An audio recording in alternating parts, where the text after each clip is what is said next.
Assalamualaikum warahmatullahi wabarakatuh.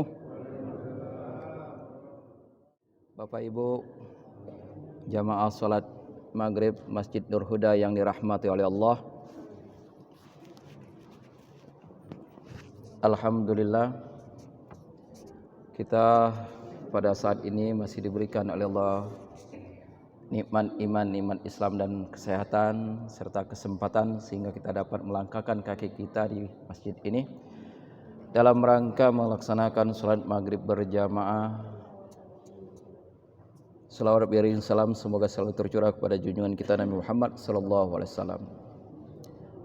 Bapak Ibu yang dirahmati oleh Allah Subhanahu wa taala, kita sekarang berada di tanggal 13 Sya'ban. Ada yang menjalankan ibadah puasa di hari ini, tetapi ada di pengelendaran lain tanggal 12, ada yang belum melaksanakan puasa Sya'ban, puasa Ayyamul Bid. Tetapi setelah saya perhatikan bahwa ketika penetapan tanggal 1 Sya'bannya itu jatuh pada tanggal 4 Maret, maka tanggal 15 Sya'bannya itu jatuh pada hari Jumat tanggal 18 Maret. Jadi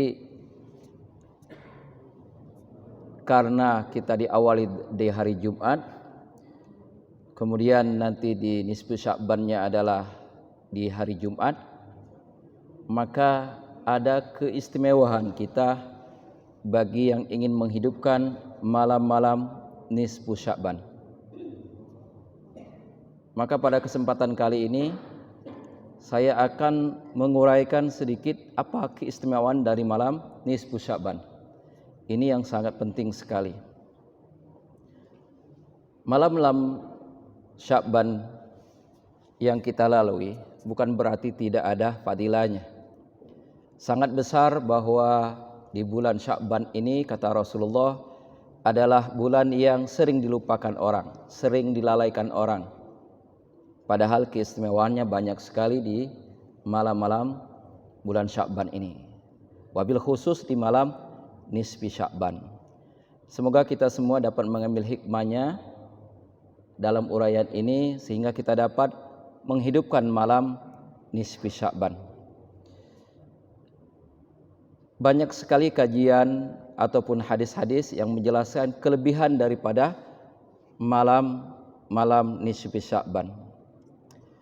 Suatu hadis yang mana di sini diriwayatkan oleh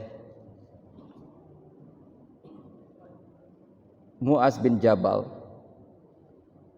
Beliau mengatakan bahwa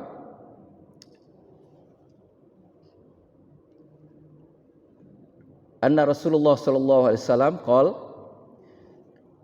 yattali'ullahu azza wa jalla ila khalqihi fi lailatin nisfi min Sya'ban fayaghfiru li jami'i khalqihi illa li musyrikin aw musahin. Maka keutamaan dan keistimewaan daripada bulan Sya'ban ini adalah Allah akan memberikan pengampunannya secara umum. Disebutkan dalam hadis itu, yattali'ullahu azza wa jalla.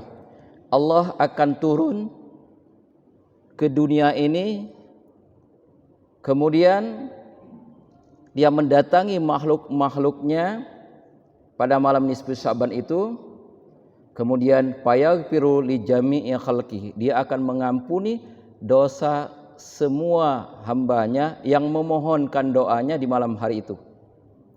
Illa li musyrikin au musahin, kecuali orang yang musyrik yang menyekutukan Allah dan orang yang keluar dari jamaah. Artinya orang yang masih bermusuhan. Nah, orang-orang ini yang ada pengecualiannya di malam itu. Bukan berarti Allah itu tidak mendatangi hamba makhluknya di hari-hari yang lain. Setiap malam di dalam hadis yang lain disebutkan Allah akan turun di sepertiga malam. Tetapi di malam nisfi Sya'ban ini wabil khusus dia akan mendatangi, ya, memperhatikan, mengamati seluruh makhluknya, hambanya yang memohon ampun kepadanya, dan akan memberikan ampunannya secara umum. Tetapi pengampunan ini ada pengecualiannya, kecuali orang yang masih mensekutukan Allah, orang yang masih mendatangi misalkan dukun, orang yang masih memuja-muja apa yang dianggapnya mempunyai kekuatan, orang yang masih percaya kepada cincin, benda-benda yang mana benda ini bisa memberikan mudarat dan manfaat. Orang-orang seperti ini tidak akan mendapatkan pengampunannya di malam nisfi Sya'ban ini. Dan juga orang yang keluar daripada jamaah, artinya orang yang murtad. Dan orang-orang ini harus memohonkan ampun kepada Allah, bertaubat taubatan nasuha, kemudian dia berjanji tidak mau mengulangi lagi apa yang dia lakukannya. Insya Allah maka dia akan mendapatkan ampunan dari Allah Subhanahu wa taala. Itu adalah salah satu daripada keistimewaan di bulan nisfi Sya'ban ini. Kemudian di hadis yang lain, keistimewaannya adalah bahwa ketika Rasulullah SAW di malam nisfi Sya'ban, ada beberapa hadis yang itu diriwayatkan oleh Aisyah.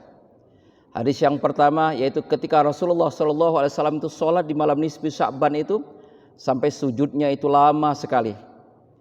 Akhirnya Aisyah memegang telunjuknya Rasulullah. Dikiranya Rasulullah sudah wafat, tetapi Rasulullah masih menggerakkan tangannya, tanda dia masih hidup. Kemudian setelah dia salam daripada sholatnya, dia bertanya kepada Aisyah, "Wahai Aisyah, apakah hakmu tidak aku berikan?" "Bukan begitu ya Rasulullah, aku tadi memperhatikan Rasulullah lama sekali sujudnya, dikiranya sudah tidak ada lagi. Saya kira Rasulullah sudah diambil oleh Allah Subhanahu wa taala." "Bukan Aisyah, kamu tahukah malam ini?" "Apa?" katanya. "Ini adalah malam nisfi Sya'ban," kata Rasulullah. "Barang siapa yang memohon ampun, maka Allah akan ampuni semua dosanya. Barang siapa yang memohon, ya, meminta rezeki, Allah akan berikan rezekinya. Barang siapa yang punya hajat, maka Allah akan berikan hajatnya." Artinya sangat istimewa sekali malam nisfi Sya'ban ini. Kemudian di hadis yang lain bahwa Rasulullah SAW di malam nisfi Sya'ban ini keluar ke kuburan Baqi sambil menada ke langit. Dan saat itu Aisyah datang kepada Rasulullah. "Wahai Aisyah, kenapa engkau datang?" Kata Aisyah, "Saya kira engkau telah mendatangi istri-istrimu." Ternyata Aisyah ketika itu, kalau bahasa kita sedikit cemburu. Malam itu adalah giliran Aisyah, tetapi Rasulullah tidak bersama Aisyah. Dicarinya Rasulullah, ternyata Rasulullah berada di kuburan Baqi. Kita tahu kuburan Baqi, bagi yang pernah haji dan umroh, di situ tempatnya para sahabat dimakamkan dan para syahid. Rasulullah berada di situ sambil melihat ke langit.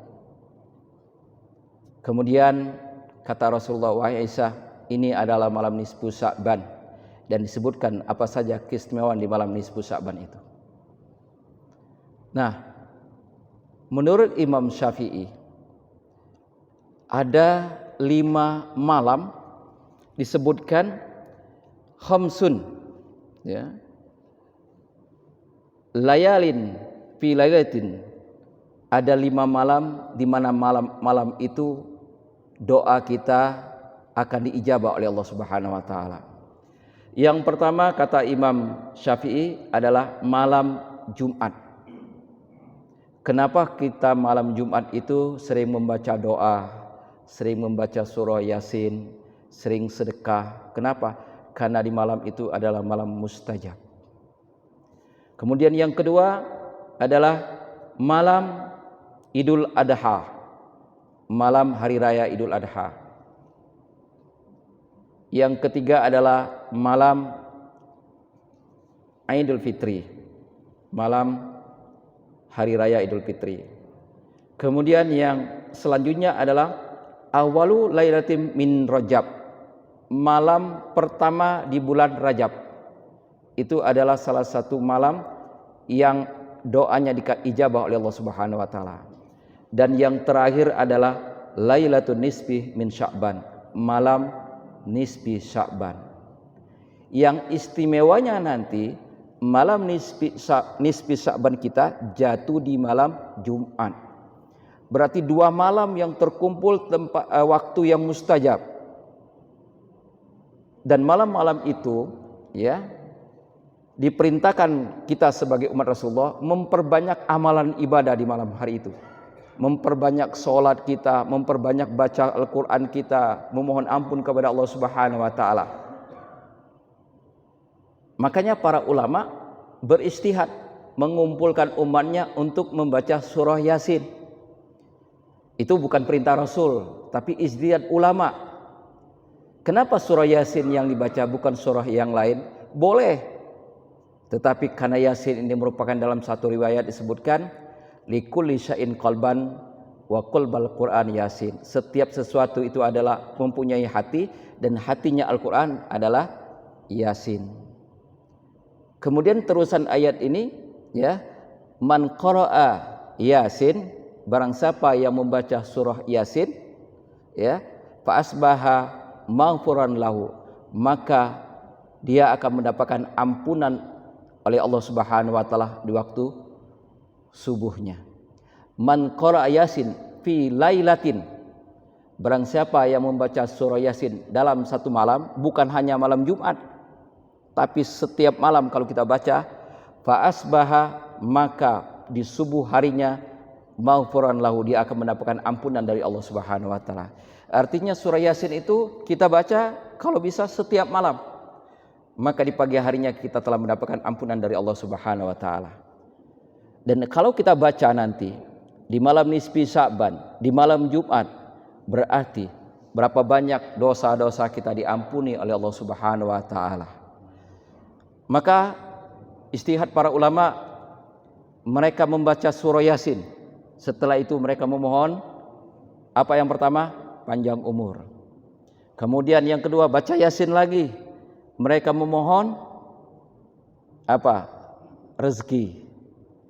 Kemudian yang ketiga mereka baca Yasin lagi ya.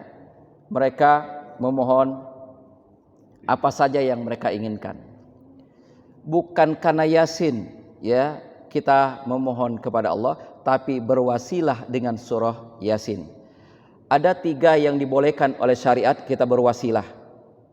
Yang pertama, kita berwasilah kepada asma-Nya, kalimat-kalimat thayyibah, yaitu Al-Quran yang kita baca, doa yang kita yang kita lantunkan, kemudian asma-asma yang lainnya. Kita boleh berwasilah seperti itu. Yang kedua, boleh kita berwasilah kepada amal soleh kita. Contohnya kita bersedekah, berwasilah dengan sedekah kita. Kemudian kita berpuasa, berwasilah dengan puasa kita. Ya. Dan yang ketiga, berwasilah kepada doa orang-orang yang soleh. Ya. Kita masih ingat ada sebuah cerita, ada 3 orang yang ketika dalam perjalanan mereka kehujanan dan masuk di dalam goa, dan goa ini tertutup oleh batu besar, dan mereka berwasilah dengan amal mereka. Ya Allah, selama hidupku aku telah berbakti kepada orang tuaku. Ya, maka dengan berwasilah amal yang saya lakukan, tolong geserkan batu ini. Akhirnya batu itu bergeser. Cuma mereka belum bisa keluar karena batunya baru sedikit bergeser. Yang kedua, ya Allah, selama hidupku aku telah berbakti, ya aku telah bersedekah. Kalau memang sedekah itu merupakan amal solehku, maka geserkan batu. Akhirnya batu itu bergeser. Dan yang ketiga juga berwasilah dengan amal soleh yang lain. Akhirnya itu batu bergeser. Akhirnya kita boleh berwasilah dengan membaca surah Yasin. Apalagi di malam Jumat kita disunahkan membaca surah Al-Kahfi. Jadi boleh kita membaca surah Yasin, kita tambah surat Kahfi dan surah-surah yang lain. Bahkan surat Ad-Dukhan, Hamim Dukhan, kata Rasulullah, man qara'a Hamim Dukhan, yaitu surat Dukhan, ya, asbaha maghfuran lahu, dia akan mendapatkan ampunan dari Allah Subhanahu wa taala. Jadi di malam hari itu, ya, apa saja yang kita baca, mudah-mudahan itu akan menjadi wasilah bagi pengampunan Allah kepada kita semua. Kemudian dalam kitab Nur Hatul Majalis, Atha bin Yasar berkata, tidak ada malam yang lebih istimewa setelah malam Lailatul Qadar selain daripada malam nisfi Sya'ban. Artinya malam nisfi Sya'ban itu setelah malam Lailatul Qadar. Jadi sangat luar biasa fadilah yang terkandung di malam nisfi Sya'ban ini. Yang selanjutnya fadilah ataupun manfaat keistimewaan daripada malam nisfi Sya'ban itu adalah dikabulkan semua hajat kita. Ya, semua hajat kita akan dikabulkan oleh Allah Subhanahu wa taala. Rasulullah sallallahu alaihi wasallam berkata, "Iza kanat lailatul nisfi Sya'ban, faqumu lailaha wa sumu naharaha." Apabila datang malam nisfu Sya'ban, maka dirikan salat di malam hari itu. Dan malam hari itu boleh kita kerjakan bahkan 100 rakaat pun boleh. Tidak ada batasnya. Dua kita laksanakan di malam hari itu. Ya. Kemudian wasumu naharaha, dan berpuasa di siang harinya. Jadi syarat menghidupkan malam nisfu Sya'ban itu, kalau kita ingin mendapatkan ampunan dari Allah Subhanahu wa taala, kita bangun di malam hari ataupun sejak tenggelamnya matahari, min ghurubi syamsi, ya, itu sudah mulai Allah memberikan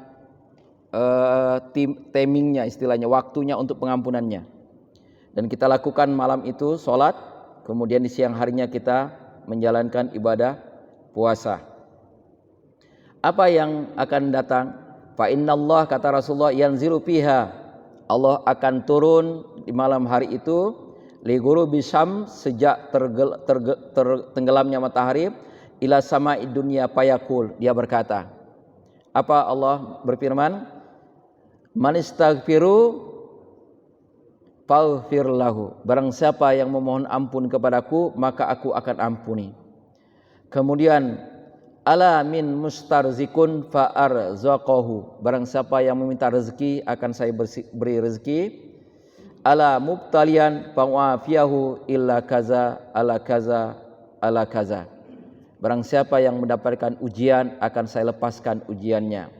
Dan barang siapa yang ingin mendapatkan apa, kata Allah, semua hajatnya akan diterima oleh Allah, akan dikabulkan oleh Allah Subhanahu wa taala. Ya. Inilah yang harus kita renungkan, apa yang kita hajatkan, kesehatan misalkan, kemudahan, kemudian juga misalkan kita punya hajat anak kita disukseskan dan sebagainya, ya, istilahnya proposal kita buat pada malam hari itu kita ajukan kepada Allah, insya Allah Allah akan terima apa yang kita inginkan. Dan yang terakhir ini yang lebih penting, ya, dikeluarkannya buku catatan amal kita.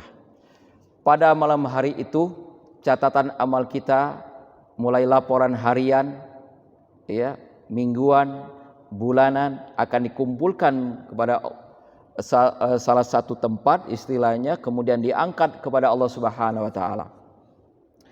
Kemudian ada sebuah buku yang diserahkan oleh malaikat maut. Dalam sebuah hadis disebutkan, ya,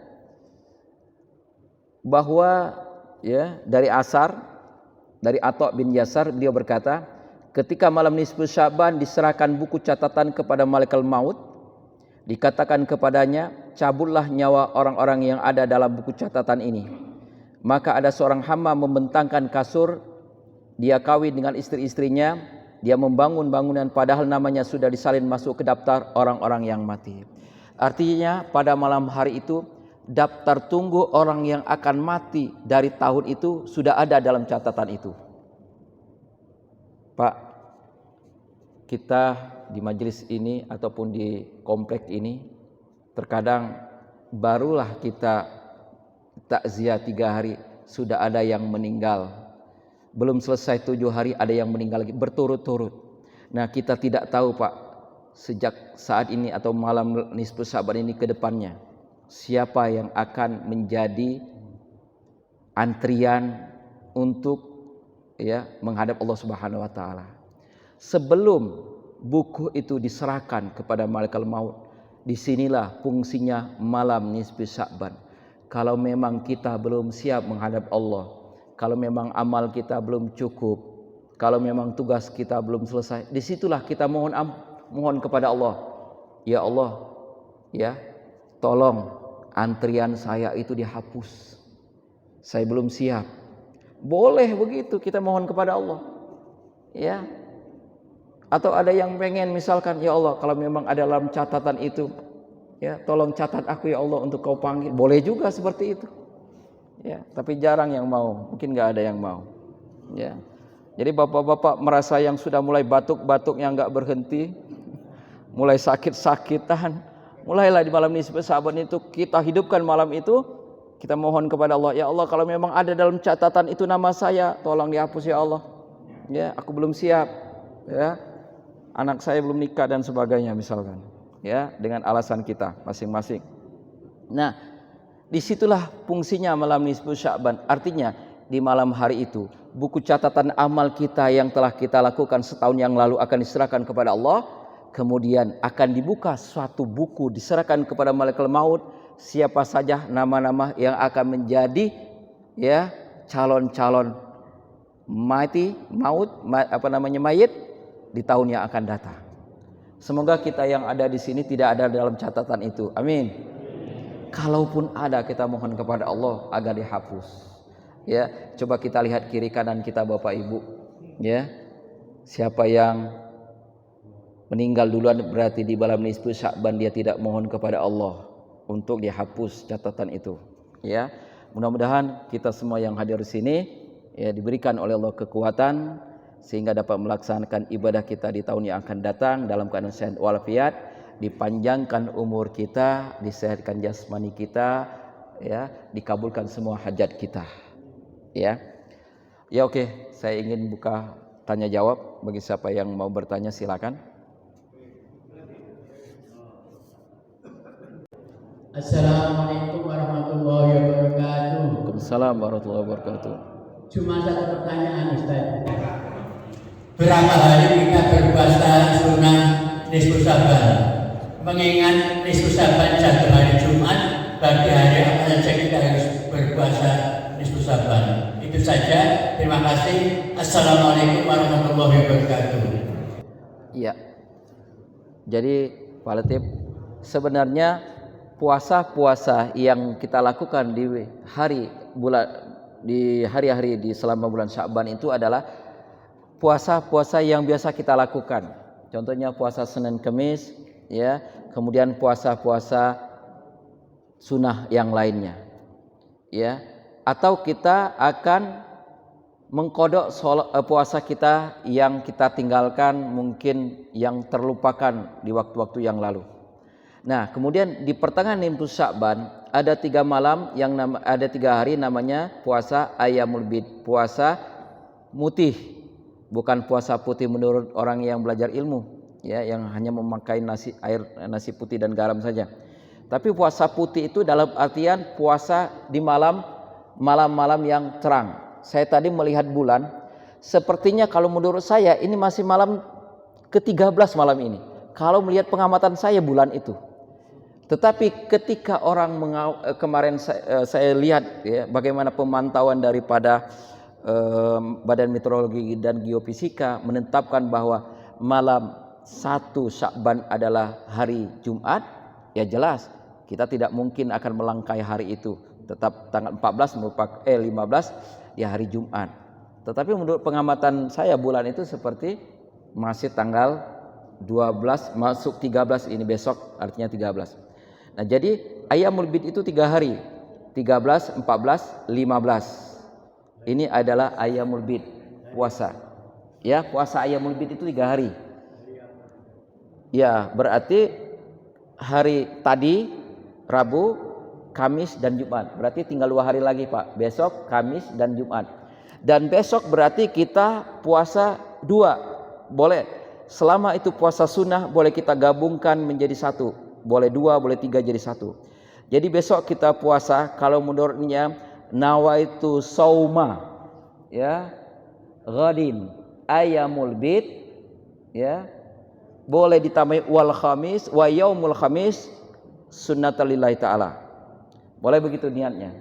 Aku semayang besok hari puasa puasa mutih atau ayamul bid ya, dan puasa yaumul khamis karena Allah Subhanahu wa taala. Boleh begitu niatnya digabung jadi 1. Kalau puasanya Kamis, Jumat, Sabtu boleh? Boleh, enggak jadi masalah.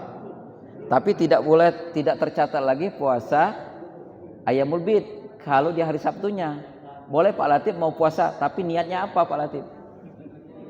Niat puasa gitu aja. Boleh niat puasa, misalkan kamu mau Pak Latif mau mengganti puasa wajibnya dahulu misalkan. Boleh gitu. Atau Pak Latif bisa nyambung dengan puasa Daud misalkan. Boleh, enggak jadi masalah. Iya. Oke, ada yang lain?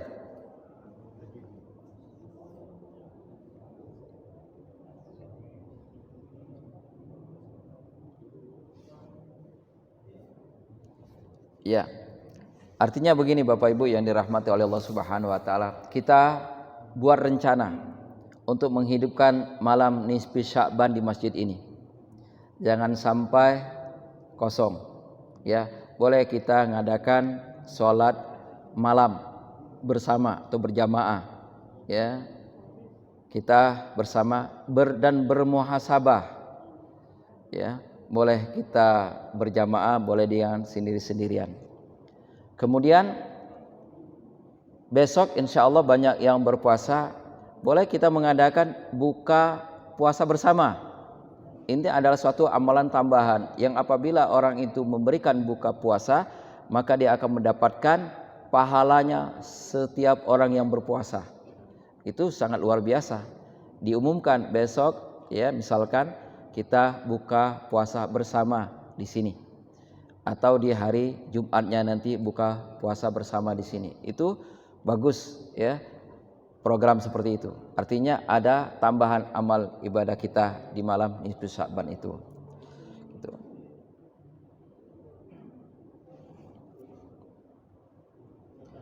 Ya.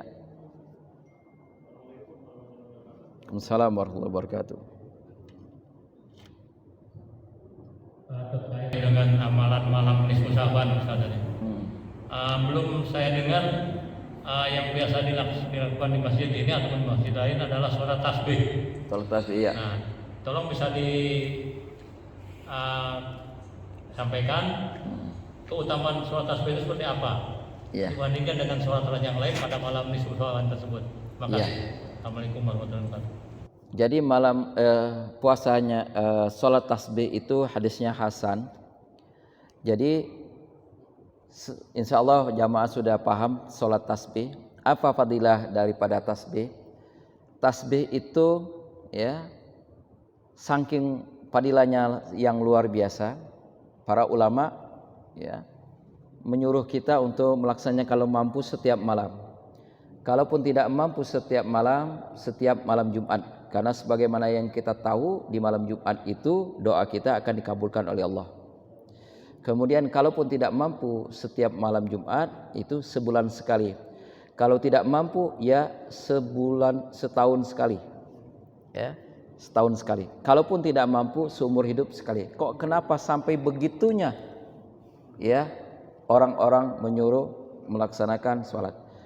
Jadi para ulama menyimpulkan bahwa ya, dan sebagai catatan juga bahwa di malam nisfu Sya'ban Rasulullah tidak pernah mengajarkan atau memberikan kamu harus begini dan begitu. Tidak ada disuruh perintah kita harus baca Yasin, tidak harus melaksanakan sholat tasbih, tapi diperintahkan perbanyaklah sholat di malam hari itu. Terserah mau sholat apa saja. Akhirnya karena kita sudah biasa melaksanakan sholat malam, mungkin 11 rakaat sudah selesai, dakati lagi sholat yang lain, akhirnya ditambahlah sholat tasbih. Ya, boleh nanti sholat tasbih, boleh sholat hajat. Kenapa? Sholat tasbih itu salah satunya fadilah daripada sholat tasbih itu, semua apa yang kita hajatkan akan terkabul. Ya, artinya di malam hari itu dengan sholat tasbih, dengan tasbih wasilahnya bisa memberikan dikabulkan semua hajat kita.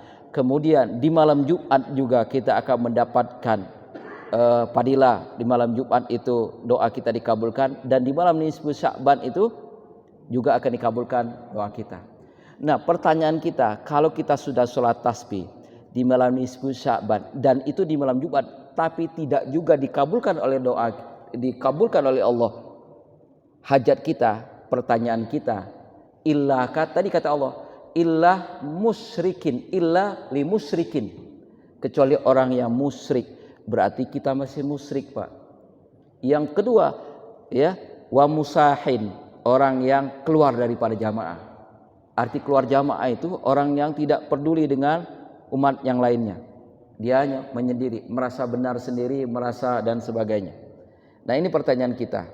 Kalau kita sudah melakukan itu, ya, sholat tasbih di malam Jumat, di malam nisfu Sya'ban masih tidak dikabulkan oleh Allah doa kita, berarti ada hal yang harus kita perhatikan dengan diri kita.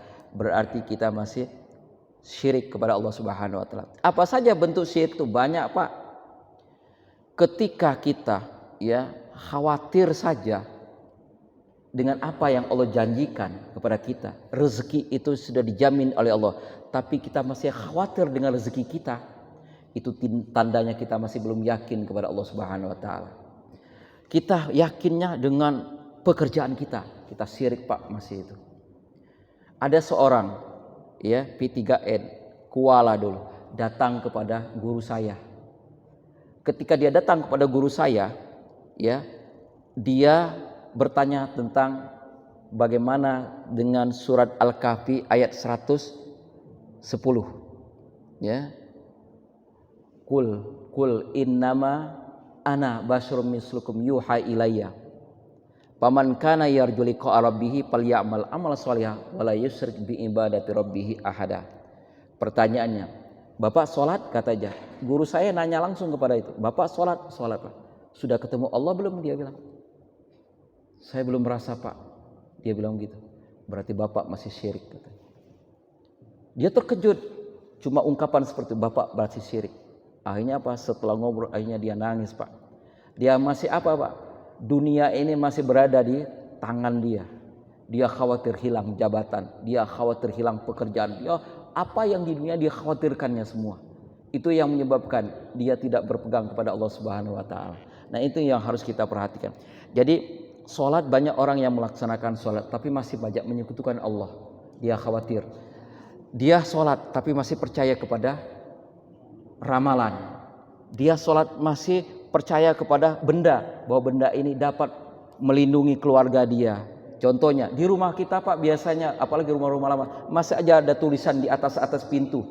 Itu salah satu bentuk kemusyrikan. Ya. Kemudian ada lagi yang kaligrafi itu, Pak, yang adanya seperti gambar burung. Itu adalah seperti apa? Itu nama kitmir, itu adalah salah satu nama jin. Ya, hati-hati.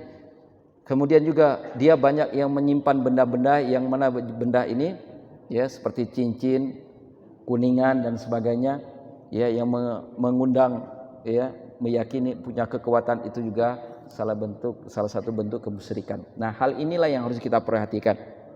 Jadi Allah tidak pernah, ya, bohong dengan apa yang diungkapkannya.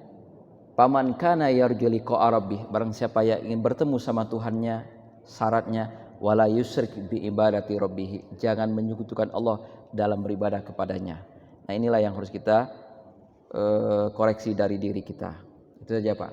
Salah satu keutamaan daripada fadilah daripada sholat tasbih.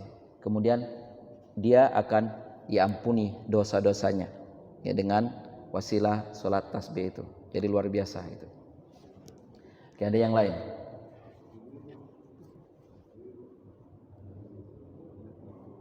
Ya, kalau nggak ada, kita berdoa kepada Allah. Ini, ya. Ya. Itu mengenai sholat. Seandainya lagi sholat tiba-tiba ada refleks menguap ataupun bersin, itu membatalkan puasa apa tidak? Kadang-kadang kalau menguap atau bersin kita mengangkat tangan secara refleks menutup mulut, itu batal apa enggak? Ya. Terima kasih. Assalamualaikum warahmatullahi wabarakatuh. Iya. Ya, benar pertanyaan. Bagus pertanyaan Pak Latif. Jadi kalau kita dari sedang sholat kita nguap, Rasulullah malah menyuruh kita untuk menutup mulut, bukan malah batal. Ya, karena begini, ketika kita nguap itu setan bisa masuk, Pak. Ya, jin bisa masuk. Maka disunahkan kita menutup mulut. Walaupun lagi sholat. Iya, walaupun lagi sholat. Ya, jadi kita tidak membatalkan.